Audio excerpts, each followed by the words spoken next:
देखिए, Jammu municipal corporation बनी, लोगों की आवाज़ यहाँ उठे और उनकी समस्याओं का समाधान हो। हमारे एक्ट के तहत जम्मू म्यूनसिपल कॉरपोरेशन का जो कमिश्नर है, जो भी कॉरपोरेशन में बात उठे उसका समाधान और उसका जवाब उनको देना है। जो नहीं हो पा रहा, इतने हमने रेजोल्यूशन डाले, उस पर कोई काम नहीं हुआ। जो बात वहाँ उठाई उस पर कोई काम नहीं हुआ। और अगर इंडिविजुअली भी एक कॉरपोरेटर कंप्लेन करता है किसी काम के लिए, अंडर सेक्शन 426 पार्ट बी में उनको एक्ट करना है, लेकिन ये सब नहीं हो रहा। हमने कॉरपोरेशन में कहा कि बताइए सफाई कर्मचारी क्यों पूरे नहीं आ रहे? वो नीचे 6 बजे से लेकर 1 बजे तक उनका टाइम है, वो क्यों नहीं दिखते? मैं जनता से ही पूछता हूँ, 6 बजे से लेकर 1 बजे तक आपके वार्ड में कितने सफाई कर्मचारी दिखते हैं? क्या सफाई कर्मचारी यूनिफॉर्म पहन के आते हैं? ये सब बातें हैं कि जो हमारे बार बार वहाँ प्रश्न उठाने के बावजूद भी नहीं हो रही। आप देखिए, हमने सैनिटाइजेशन किया, वो ब्लीचिंग पाउडर से कर दिया, जबकि कॉरपोरेटर्स ने बोला था क्वाटरनरी अमोनिया कंपाउंड के साथ ये करना है। जो कॉरपोरेटर बोलेंगे वो काम नहीं होगा, और जो अपनी ये एडमिनिस्ट्रेशन है अपने मन माने तरीके से काम करती है। तो फिर ये हाउस किसके लिए? जनता की आवाज़ कौन उठाएगा? जनता की आवाज़ के लिए अगर ये हाउस बना था तो उस तरीके से फिर काम नहीं होने चाहिए। कानून हमारे पास है, उस कानून की भी धज्जियाँ उठाई जाती हैं। आप देखिए कौन सा सिस्टम यहाँ सिंप्लीफाई हुआ। आज भी अगर किसी को बिल्डिंग परमिशन लेनी है तो उसको पैसे देने पड़ेंगे।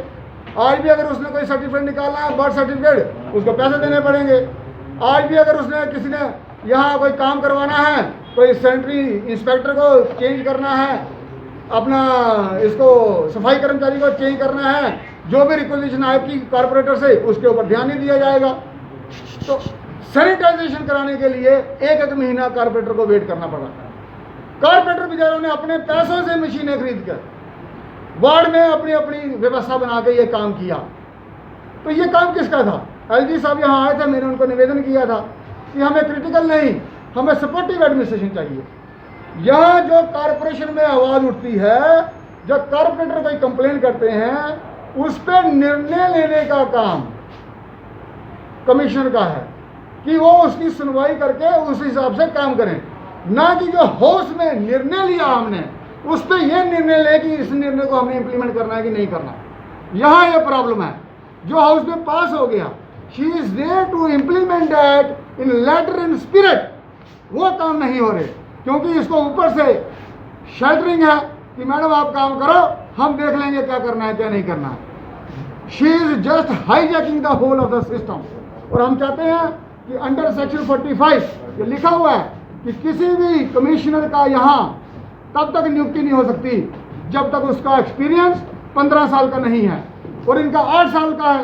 8 साल का एक्सपीरियंस वाला व्यक्ति यहाँ कमिश्नर कैसे लग गया? इसका मतलब ये है आईएएस लॉबी में एक पैट्रोनाइजिंग है। वह काम जो किए जाते हैं एक दूसरे को आगे बढ़ाने के लिए, शेल्टर देने के लिए किए जाते हैं। सॉलिड वेस्ट मैनेजमेंट, उस पर कोई काम नहीं हमारा हुआ। नालों में अभी भी नाले नदी में गिर रहे हैं, उस पर कोई काम नहीं हुआ। ये मैं इसलिए बता रहा हूँ, ये सारे एडमिनिस्ट्रेटिव काम है। और हाउस में हमने बात इसकी बात उठाई है। मैंने पूछा था 50 बिल्डिंग बताओ जो पूरे जम्मू शहर में नक्शे के हिसाब से बनी हो, उसका उत्तर नहीं दिया। और जिस बिल्डिंग से पैसे मिलते हैं वो बन जाती है, जिसमें नहीं मिलते हैं वो रह जाती है। तो इसके लिए भी मैंने पूरा एक प्रोजेक्ट लाया हुआ है।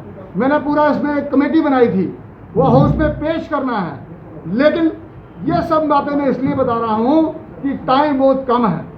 डॉक्टर श्यामा प्रसाद मुखर्जी और पंडित दीनदयाल उपाध्याय, उनके हम अनुयायी हैं।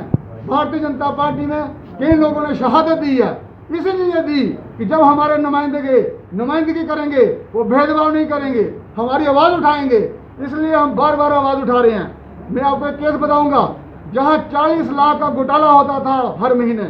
ये देखिए, यहाँ एक पोस्टिंग होती है, कितनी तारीख को? 25/2 को। और जब 25/2 को पोस्टिंग होने के बाद चार्ज कब मिलता व्यक्ति को? 12/6 को, पूरे 3 महीने 17 दिन के बाद। वो भी ऐसे नहीं, एलजी साहब को 2 बार मैंने पत्र लिखा, उसके बाद जिनके पत्र लिखने के बाद उसकी ट्रांसफ़र होती है और पत्र लिखने के बाद और रिलीविंग ऑर्डर इशू होता है।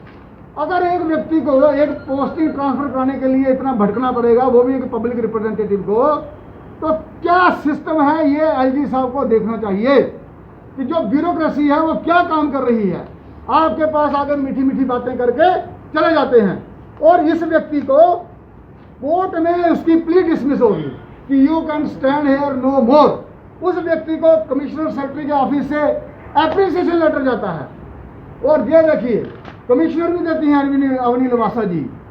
अब मुझे ये बताओ, जिस व्यक्ति को कोर्ट ने डिसमिस कर दी प्ली उसको आप एप्रिसिएशन लेटर दे रहे हो और जिसकी पोस्टिंग एलजी साहब ने कराई है, इसका क्या मतलब है? इसका मतलब ये है कि आप चीजें छुपाने के लिए वो 40 लाख कहाँ कहाँ जाए उसकी देखभाल करने के लिए आप अपने आप को उस बंदे को शेल्टर दे रहे हो। ये देखिए, ये मैंने यही जो आप सवाल कर रहे हैं, कल ही मेयर साहब की एक प्रेस कॉन्फ्रेंस में उन्होंने कहा कि अब बर्थ सर्टिफिकेट जो है ऑनलाइन मिलेंगे और जो आप ये बोल रहे हैं वो भी अब ऑनलाइन होगा। और जो असेंबली की आप बात कर रहे हैं वो भी सवाल उठाया, वो कहते हैं कि जब तक अभी कोरोना वायरस चल रहा है उसके रिकॉर्डिंग अभी कुछ नहीं होगा। आप क्या कहना चाहेंगे? देखो, ऑनलाइन बर्थ सर्टिफिकेट पहले भी मिलते थे, ये नई बात नहीं है कोई। मैंने खुद निकाले हुए हैं। मैं 20 साल से राजनीति में हूँ और ये सारे काम करता था घर बैठ के ही। और दूसरी बात ये रही कि 1.5 साल से हम चिल्ला रहे हैं, तब से एडमिनिस्ट्रेशन क्यों नहीं जागी? आज तक हमारे जम्मू म्यूनिसिपल कॉर्पोरेशन के रूल क्यों नहीं बने? ये एक्ट है, एक्ट बना दिया, रूल कहाँ है? इसके रूल है ही नहीं। तो 74th अमेंडमेंट क्यों नहीं लागू हो रही अभी तक? किसने रोका? किसने बांधा हुआ? किसने नहीं बांधा हुआ? ये एडमिनिस्ट्रेशन जो है ये गुमराह करती है। ये देखिए, हम पब्लिक के नुमाइंदे हैं, हमको रास्ते निकालने हैं, रास्ते रोकने नहीं है। एडमिनिस्ट्रेशन का काम है रास्ते रोकना, हमारे काम है रास्ते निकालना, क्योंकि हम वो करेंगे जो जनता चाहेगी, जो भारतीय जनता पार्टी की नीतियाँ चाहेंगी, हमने वो करना है। वही आज हम कर रहे हैं। कल को कोई हमें ये नहीं कह सकता जनाब आप वहाँ गए थे, आपने तो कुछ किया नहीं। आप हमारा वहाँ से निकाल के देख लो पूरा रिकॉर्ड। हर बार जब असेंबली लगी हमने जोर से प्रश्न उठाए, हर मेरे भाई कारपोरेटर ने उठाए, लेकिन समाधान नहीं निकले उसके, हमारे रेजोल्यूशन के समाधान नहीं निकले। तो क्या सिस्टम है फिर? ये कौन जिम्मेवार है? एलजी साहब को देखना है कि जो लोग काम नहीं करते हैं हायर और फायर, सिंपल।